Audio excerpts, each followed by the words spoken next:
suddenly stopped running after realizing he was being aimed at with a Kar 98K sniper rifle.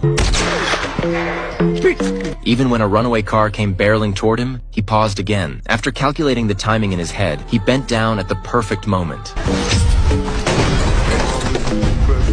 He's a magician, but more like a sorcerer, because his entire act is built on prediction. He told a woman her necklace would fall in 3 seconds. She didn't believe him, so he started counting down. 3, 2, 1.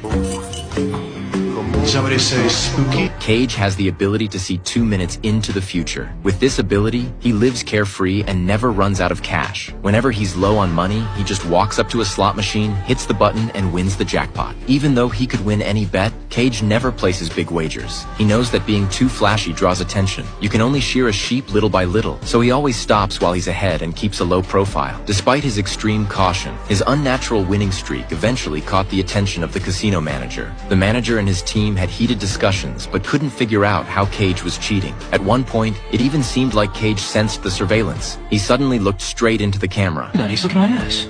It's like he can hear us. What table was that?